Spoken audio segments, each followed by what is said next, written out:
Leslie Venetz, one of the most influential voices in sales, author of a top 50 USA Today best-selling book, Profit Generating Pipeline. People get it stuck in their heads that they need to hire one person that can do everything.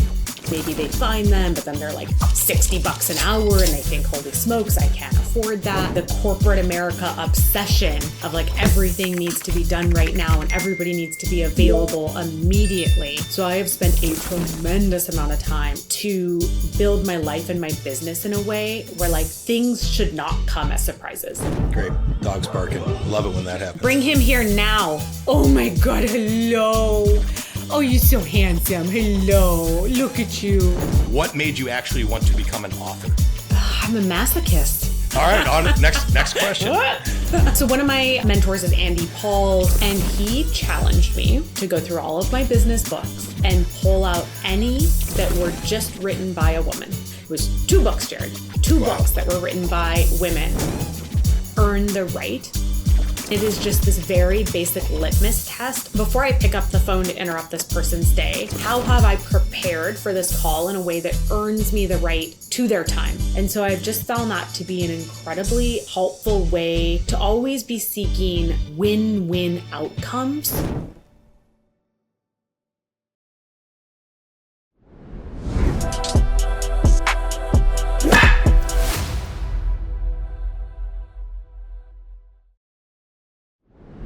What is up, and welcome to another episode of Life's a Pitch. I'm your host, Jared Gibson, and today I'm going to learn today. I think we're all going to learn today. I'm joined by Leslie Venetz, one of the most influential voices in sales, specializing in how to earn attention of your customers. She's been featured in the Wall Street Journal, Morning Brew, and Success, and her online content has been viewed over 1 million times. Leslie is a sought-after public speaker and author of a top 50 USA Today best-selling book, Profit Generating Pipeline. I could keep going on. I think I saw somewhere that you've made over 1 million cold calls in your career, like somewhere. Close. I made let's over just call round up 250,000 cold calls, but my content has been viewed over 100 million times. There you go. Who's counting? Who's counting? It's me. I'm counting because Awesome. I have to come up with these incredible bios so that when I have the gift of being invited to guest, people can say nice things about me. Yes. Well, hey, thanks for joining today. I'm excited for this one. Again, I've got a lot of stuff I want to talk about, and I don't know if we're going to get to everything, but I wanted to jump right into. I always like to look at some previous LinkedIn posts that people have or post on social. So I've got 2 of them that I want to talk through because I feel you on both of them, but I want you to talk through like the thought process. The first one is something that I've been thinking about for some time now, and I know that a lot of founders and entrepreneurs struggle with, is when to make that administrative assistant hire and figuring out what to take off of your plate and to give to that administrative assistant. So talk about the thought process of hiring that first administrative assistant and what it's already yielded for you from a time perspective. Yeah. Okay. I was a little bit nervous because we're also friends on TikTok where I sometimes just go on rants and I was like, oh no, what post is he going to ask me about? But yes, I did just make a huge investment in myself by hiring a stateside administrative assistant to support me for 10 hours a week. So this is not my first like admin hire.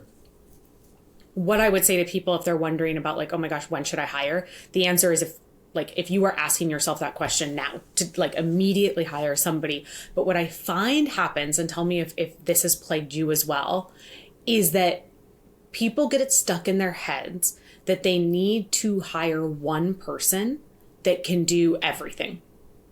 Yeah. And so then they're searching for like this perfect person, and then maybe they find them, but then they're like $60 an hour and they think, holy smokes, I can't afford that. So what I have done, I'm about ready to start my 4th year as a full-time founder running this business full-time. So what I have done for the past 3 years is focus on hiring folks with domain expertise, so that I don't have to train them how to do the thing that I want them to do. They're coming with greater expertise than I have. I only have to onboard them on how to interface with me, how to work with me best. So I found that I can get better quality talent at lower prices and that they can be onboarded a lot faster. So that's where I started. And then I had an offshore administrative assistant who I cherished, I adored. We worked together for ages, but a lot of what she was doing for me was stuff on LinkedIn.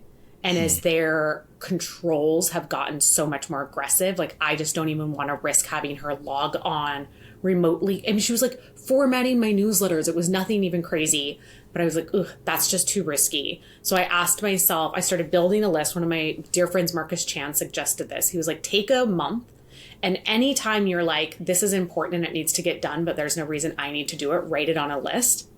And then I made that into a job advert. And then I went out to find this administrative assistant. And now she's delivering. I'm 3 months into working with her, and it's been incredible. I was emailing with her. She's good, responsive, interactive. I'm writing that down, though, because I do believe that if I actually documented as I go through their week, the shit that I absolutely just shouldn't be spending time doing, there's probably an insane amount of stuff as a founder versus what I can just give off to somebody else. So I love that. And how much of you bringing it into the U.S. was around the time? Like, did the time zones matter, or was it more like just familiar with the way of business here? The time zones matter a little bit. Like, it is nice to have time zone overlap, but I run a very, very like low urgency business, very, very intentionally, that there's never a point where I'm like, oh my God, this has to get done today. So that was less of a factor for me. I think more of a factor is that I did want somebody that like I could at some point meet in person.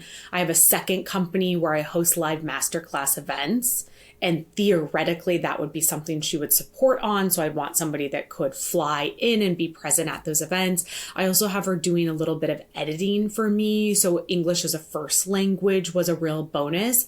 So there were a couple of small factors that added up to it just making more sense to spend a bit more money to hire somebody stateside. Yep. Makes sense. Quick little next book idea. Low urgency business. Like that is something like anybody that runs a company could learn from that whole motto there. We don't have to spend a lot of time on this. We could have an entire podcast just on how I operate my life and my business to be low stress and low urgency, and to not fall for the nonsense that everything needs to be done and done right now. Well, let's talk about that, because I do think that that's important. And then we can.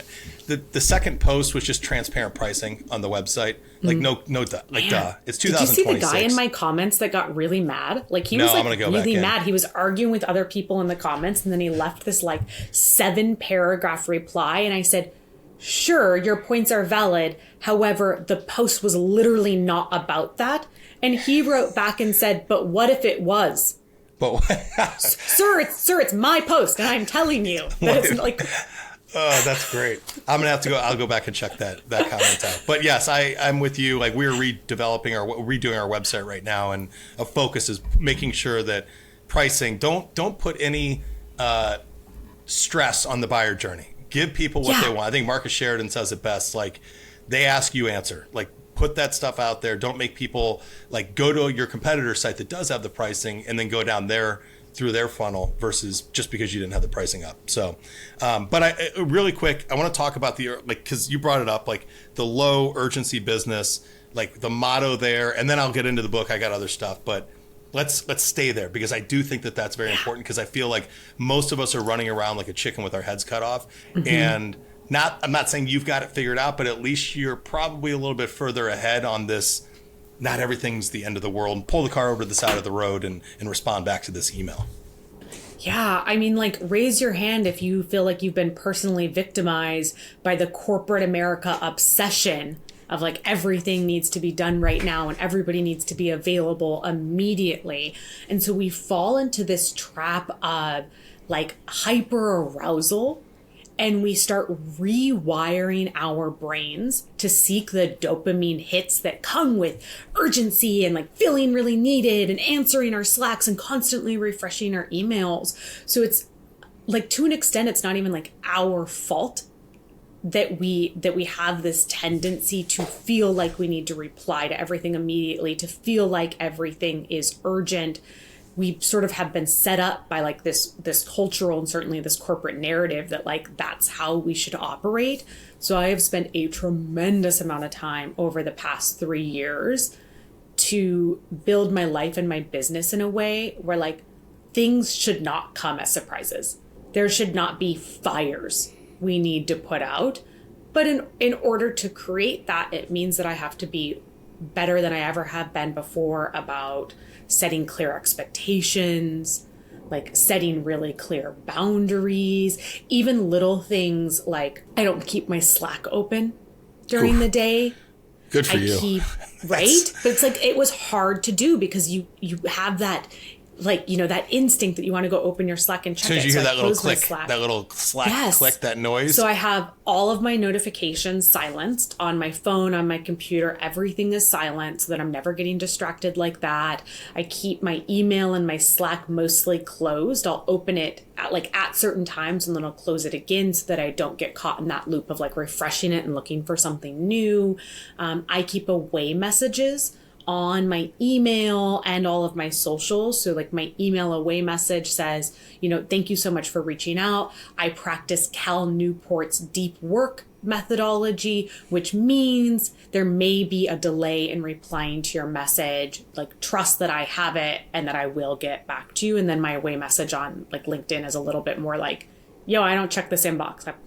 Deuces. Like, this is not the right place to reach out to me. And so I've set up all of these like little elements that stack together to create a very low urgency environment. And I would also say one of the privileges that I have as a founder, that I did as a sales leader and I did as a sales rep, but now I really lean all the way into, is that Cal Newport concept of deep work. And so I batch create everything I possibly can. Like, I time block as much as possible. I cluster activities as much as possible. Even stuff like podcasts, I have recording days. And so today I did a live show with Sell Better. Now I'm doing this conversation with you. This afternoon I have another one, so that my mind is fully focused on like showing up, excited to have these conversations, and I'm not distracted by anything else. Yeah, I'm staring at Deep Work right now, this big yellow book that's sitting there. And I feel like I know that I listened to it, but I need to read it again, because everything you're saying is like, I listened to it not as a founder. I think I did as a sales leader. So it's a different world today. So maybe I'll go back to it. Awesome. That's great. If anybody knows Cal Newport, take him, tell him I cherish him, introduce us. Maybe he'll listen to this. I don't know. Maybe. Goals. Maybe we'll tag him. I'll tag him. Hashtag goals. Yes, yeah. Let's get that subscriber list up a little bit. All right, let's transition over, because I want to talk about your book, Profit Generating Pipeline, a proven formula to earn trust and drive revenue. At a high level, it's a sales leadership book about fixing outbound, getting your team like aligned, and then putting real systems in place so that pipeline turns into revenue at the end of the day, right? Yeah. So you've been asked this question a million times. I listened to some of the podcasts you've been on, and I'm trying to think of a different way to ask this question, but I just want to ask it anyway. Like, what made you actually want to become an author? I'm a masochist. Yeah, I guess. That's easy. That's the easiest answer. All right, on next question.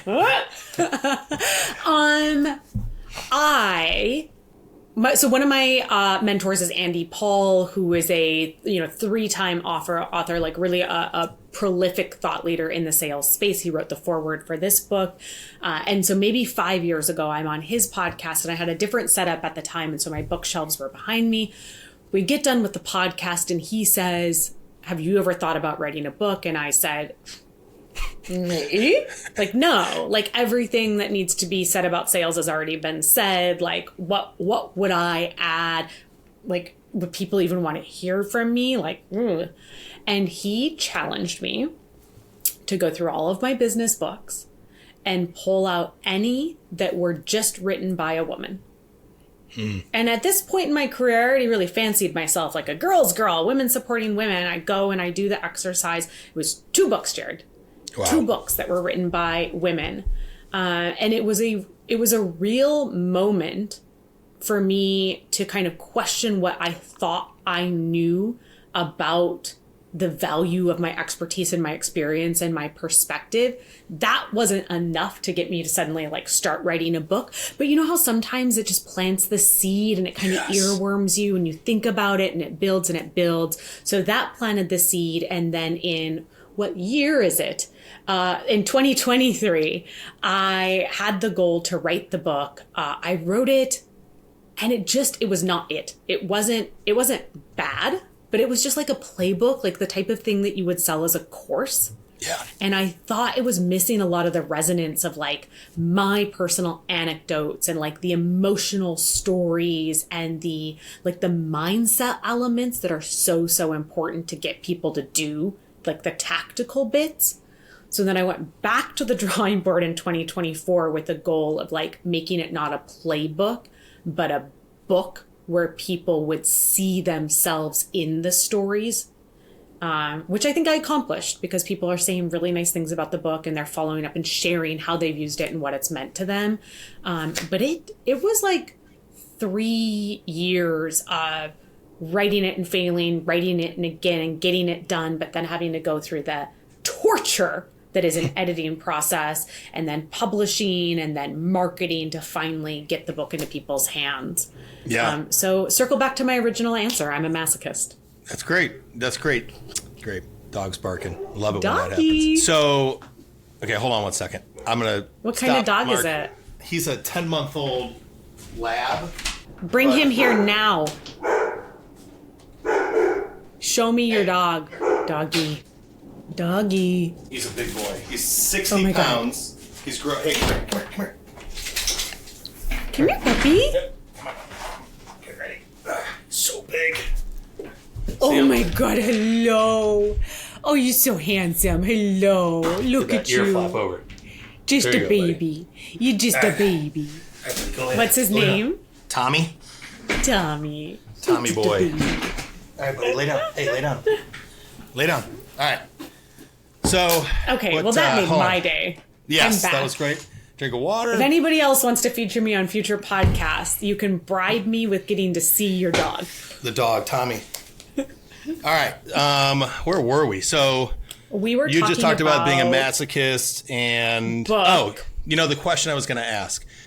What was the aha moment where you're like, done, that's it, I did it? Where you're just like, where you had to have a moment where you're just like, where you put the pen down and you're like, it's done. No, wouldn't you think that? I don't know. That's what they do in the movies. So I just assumed. Yeah.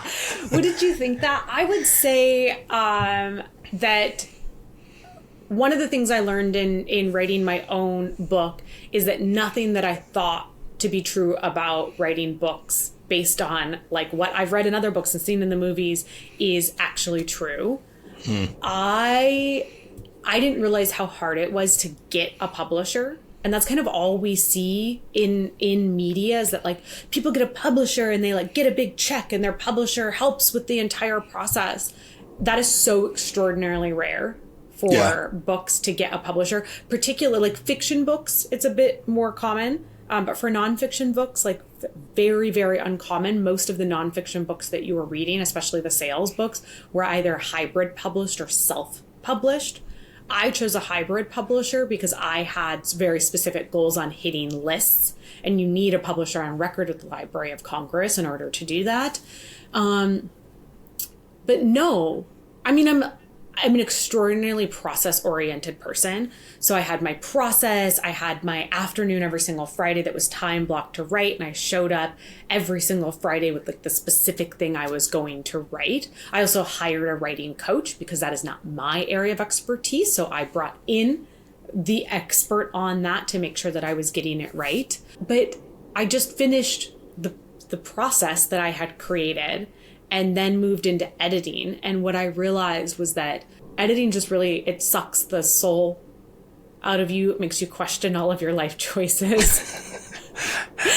And there was so much more work to be done, like so much more work to be done. I myself reread the book 5 separate times from cover to cover to do pretty significant edits to ensure like flow and continuity and context. And that's in addition to the 4 rounds that my publisher did from a developmental standpoint. And then there was also like the technical editing phase for the, words, commas, periods, all that.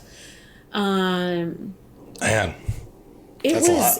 yeah, it was a lot. I'm telling you, I don't want to discourage people from writing books, which I feel like is what I'm doing. You should write a book. Your voice is important. Your expertise, your perspective is important. Write a book.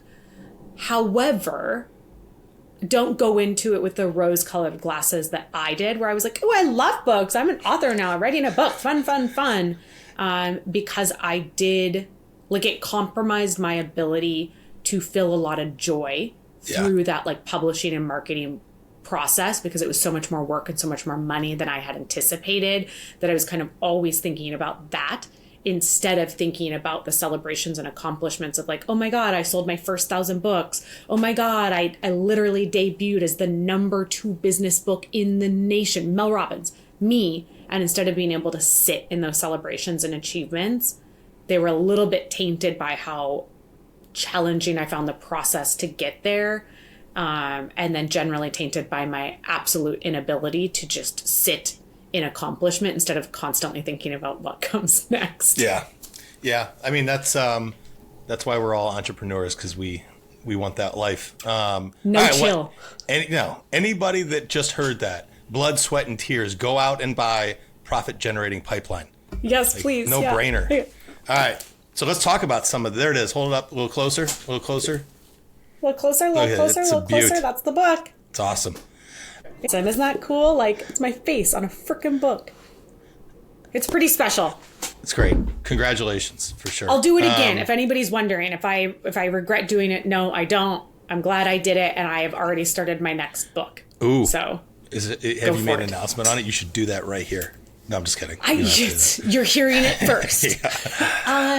No, I'm working on 2 concepts, and I haven't decided exactly which one. Like, the one that makes the most sense is to do one that is a discovery meeting book, right? Like, it's kind of a natural, like, as we're going through, like, the tofu, mofu, bofu funnel, I keep going.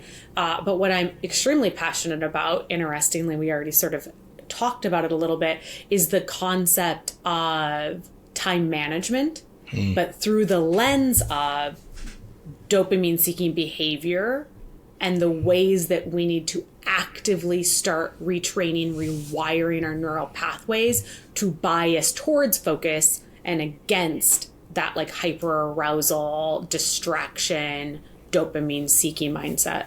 Yeah, that's awesome. And it's something that anybody selling goes, actually anybody in general goes anybody through. Living. That's the problem. Yeah. Good segue into the next question. And there's a million questions that I could ask, but you've talked a lot about avoiding pressure tactics instead of like uncovering real buyer journey before. How do you train salespeople to distinguish between real buyer urgency versus what just feels urgent on the surface? And I guess what mistakes I know what mistakes I make still as a founder that's still the leading seller of my company. What mistakes do most reps make here? So I think one thing that I realized most salespeople or like, founder-led sales folks have never heard before is that urgency and sales pressure are different. And often when we are using the word urgency or when somebody is telling us to like go uncover urgency, what they're asking us to do is apply sales pressure. And sales pressure is really like based on what we want on our timelines. And the most common levers that we're using are like adding value to get a deal done, like 15 months for the price of 12 if you sign now, or a discount, or, whatever it is. Like, we are sweetening the pot to get them to act now instead of later. That's all sales pressure. Urgency can never be created. We can help our buyer uncover it. Yes. We can discover it. But really, it's like there's 2 questions that I love to see sellers ask, because we'll always be like, what are your priorities? And then what happens? They're like, oh, it's this and also this and this. So what I train sellers to do is repeat back the priorities they heard, because that's immediately building trust because I felt heard and listened to. And then ask, of those, which is the most important for you to get right in the next, and then a specific timeline. So that would depend on your sales cycle. But let's say it's, usually like a 6-month sales cycle. Of those, which is the most important for you to get right in the next 6 months? Okay, so now we've had them stack rank their priorities and time box it. And then I will go one step further and I will say, okay, so it sounds like X priority is the most important thing for you to get right in the next 6 months. Did I get that correct? Or is there anything else that's more important? So I'll even push back one more time, because what I find, and like we know this as executives and sales leaders, like it's not often that we really get to take the time to sit back and be like, what really are my priorities and how would I stack rank them? And what exactly is the timeline for each? So it creates this immediate atmosphere where you are like showing some of your expertise as the person responsible for guiding them through this buying process. And you're building a little trust and building a little credibility. But the outcome is now you have urgency because you know what's most important to them and when it needs to be accomplished by. So you can ask knock-on questions like, what happens when you get that right? ROI, or what's the impact of not getting that right by 6 months? Cost of inaction, COI. And that doesn't feel like pressure anymore, right? Yeah. That feels like you're a trusted advisor helping them get the outcome that they want and need. Yeah. I think that the word sales in general and salespeople have like just a negative connotation, like whenever you hear, and because nobody wants to be sold to. Nobody, the guard is going to be up, right? Regardless. Like if I sense that you're trying to sell to me, my guard is up and I'm immediately going to go on the defensive. And it's a lot of the like, wow going on in my head. But if you approach it like from more of a coaching perspective, where you're actually, it doesn't sound like you're actually even selling anything. The best compliment I've ever got was that Jared can walk into a room with a group of 50 people, walk out with 10 relationships built, and nobody in that room would have any clue he was a salesperson. And that's kind of what the goal is, because you don't want to sell. You want to coach them, like you said. So I love that. I love the lesson there. Let me ask you this. Like I'm hearing you say some things that I recognize as like classically trained sales tactic, like not tactics, but like strategies. What were you trained in? Like what is your go-to sales methodology? I wasn't trained in a methodology. That's great. I grew up in a more like traditional industry. My first job in sales, my first post-college job in sales. I obviously had college jobs. Well, not obviously, but I had a lot of college jobs to pay for my tuition. But my first post-college job was for a global business intelligence organization with a one-call close, or like a 24-hour close. At most, it was a $2,000 price point. We were selling to Fortune 500 C-suite executives.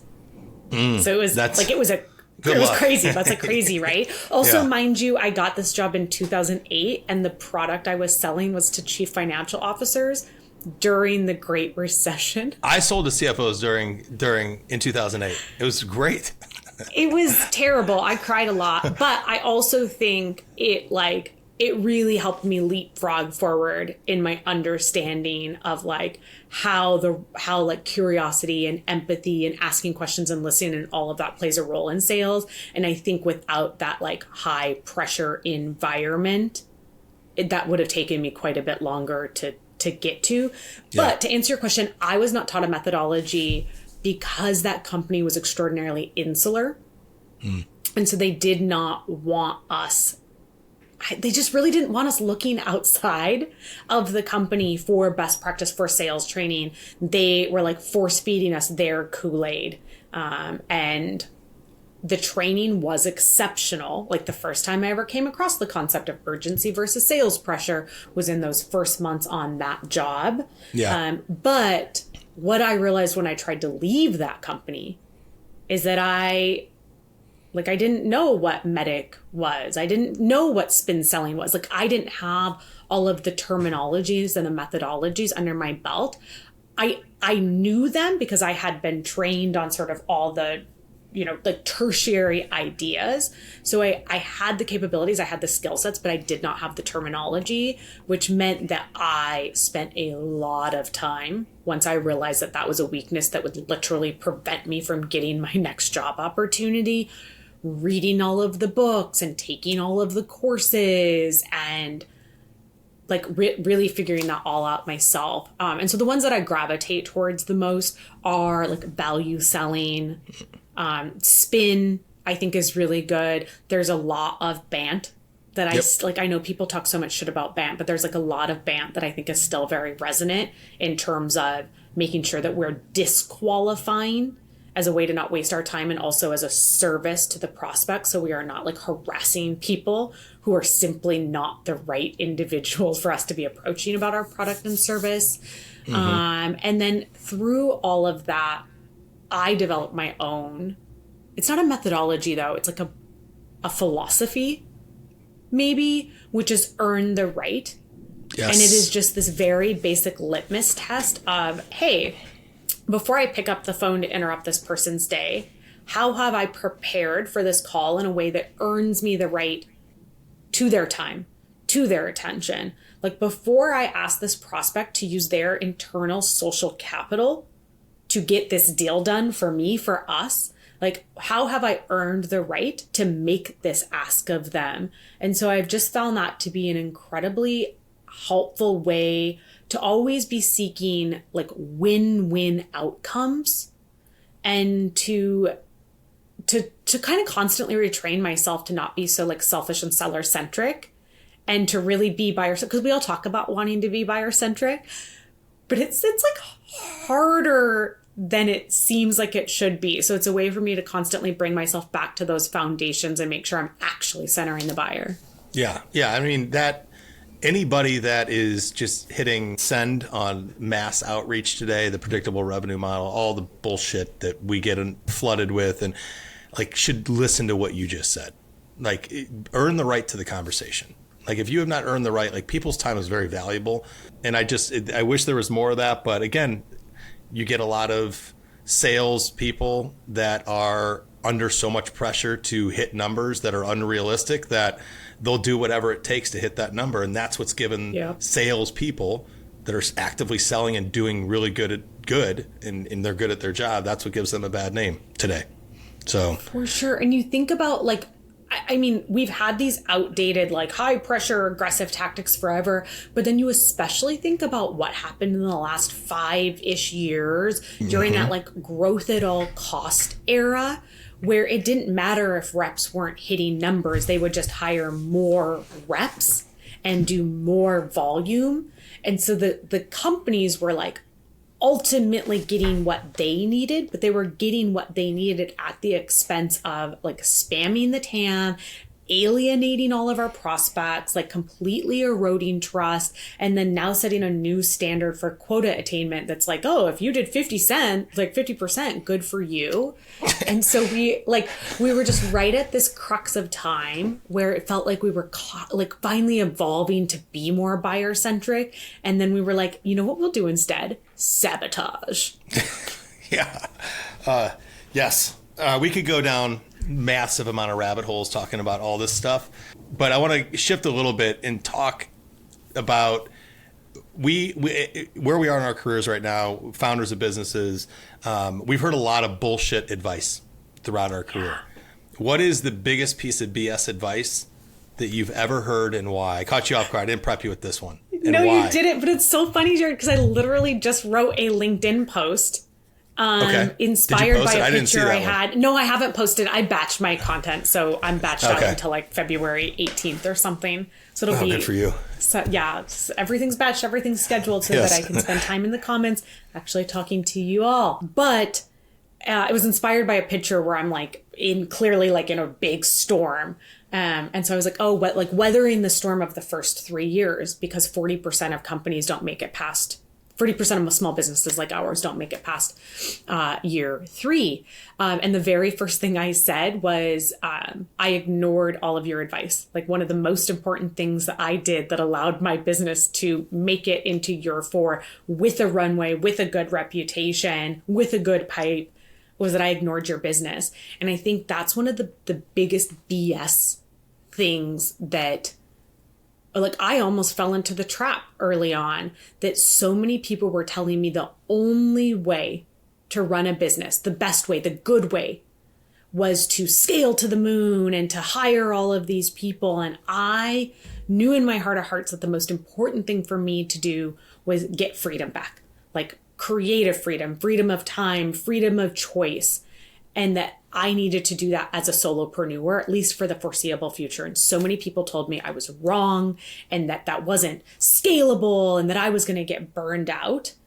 And I am so grateful that I like stood 10 toes down on what I knew was best for me. But that is one of the biggest myths, is that in order to have a successful business, you have to have a business where scaling it is the most important thing that you're working towards. Yeah, that's great. That's a great point. I mean, because oftentimes scaling it can mean you give up everything else in your life. Nothing else matters. I saw some guy had a LinkedIn post yesterday, and I'm probably going to post tomorrow talking about this post, which is interesting enough. But this dude, it was a brag about how busy he was. And you looked at his calendar, and it was the dumbest thing I've ever seen. I was like, what are we doing? Like, wait, I think I saw this post. Is this the guy where it's like back to back to back to back to back to back? Every 15 minutes. I do 30 intro meetings a week. And then all the comments are like, wait, but how do you prep for them? And do you eat? And like but the comments that I saw were all positive, like, oh, go get it, killer, like all this stuff. And then the funniest was like, I commented on this, but I was like, what, like, you don't have a personal life or anything like that. And then you look at like Sunday from 7:30 a.m. to 11 a.m. and it's date time. Like, what the hell is that? What are we doing? 7:30 a.m. to 11 a.m. on a Sunday is your date time? I don't know. Definitely. Anyway. Don't be waking me up. Also, like, comments like that, like, way to go, killer. Oh, AI. Tell me, who wants to be sold to by a killer? Who wants to work for a killer? Who wants to be business partners with a killer? Like, yeah. Make it make sense. That is not, that is, it's not for me. Like, whatever. No, maybe that's the season that he's in, where he needs to convince himself that grinding to burnout is required to get the outcomes that he desires. But I would say maybe you should question whether or not those are the right outcomes. And maybe you should have an honest conversation about the sustainability of this type of calendaring, because you might burn out before you actually get to. There's no time for that. Come on, what are we talking? There's no time for that. I got another call. All right, so we're gonna have some fun with the end of this. So I call this extra innings because this is a baseball podcast, because we've talked so much about baseball. Just the theme of the show. So much about baseball. So much baseball. I'm a White Sox fan. You didn't even ask me. I just assume everybody's either a White Sox or a Cubs fan for the most part that I'm talking to so far. Well, it's important. I don't know if all the listeners have contacts. Nobody's talking. Here in Chicago. Yeah, and I'm a White Sox. I can actually see the cell. The cell is just like right down the street for me. Oh, there you go. Go Sox. I can't see Cleveland from here. I'm a Cleveland fan, so that's a whole another conversation. But extra innings. There's a little like soundbite that kicks up right now. So this is rapid fire in essence, which I always say never is rapid fire because I always have follow-up questions because I'm intrigued by what's said. So, what is one lesson that you've taught others in life or in work that you think more people need to hear? Like, hustle culture is not the same as hard work. Yeah. And we need to stop romanticizing hustling and grinding at the expense of our mental and physical health, and acknowledge that just because we're not grinding ourselves into the bone doesn't mean we're not still working hard. Yes. Perfect. Great. Nothing else needs to be said to that one. Agree with you. Anybody that wouldn't agree with that is just an ass. So anyway, next. Or they're at a different place in their life, which is a place that I've been before. And if somebody told me that, I'd be like, probably because you're just lazy. Yeah, but 100%. I've grown and matured. Yeah, apparently I haven't, because I just called all those people an ass. All right. What's something that you love talking about that drives everyone else in your life crazy? Oh, that list is really long. I love books. I don't know if that drives people crazy, but I love books. I could talk about books all day. And I love the theater, but like musicals specifically. I think what really drives book, my best darling theater. husband crazy is that sometimes when I'm like just building decks, I will put on a Broadway soundtrack. And so I will be in my office like scream singing the song, scream singing. And there's been a couple times, because he works at home as well, where he's to come in and be like, hey, babe, so I'm actually on demos. If you could stop sounding injured in the background, thanks. Yeah. That 525,600 minutes was a little loud on that last demo. Little loud. They were asking questions. That's great. All right, so I guess we'll pivot on that. What is your favorite book, and what's your favorite musical? My favorite musical right now is Hadestown. Okay. Don't know It's that beautiful. It's stunning. I think I've seen it now like 12 times live. I've cried every time. Wow. Ugh, Awesome. Beautiful. Your favorite book evocative. is your book, obviously. Your book. Sure. Yeah. And my favorite book is Profit Generating Pipeline by Leslie Venetz. Awesome. Love it. All right. What's the last thing that genuinely scared you? You're probably going to have to cut this, but I would say it's definitely like ICE kidnapping and murdering our neighbors. No, not cutting. Pretty that's scary, legit. Terrifying. Yeah. Yeah. I mean, I don't know. We could have this talk track, but I'm with you 100%. I think it's terrifying what's going on, and something needs to change sooner than later. What is the one tool that you use that you cannot live without for work or life? What an abrupt transition. I know. So like murder. Anyways, tech stack.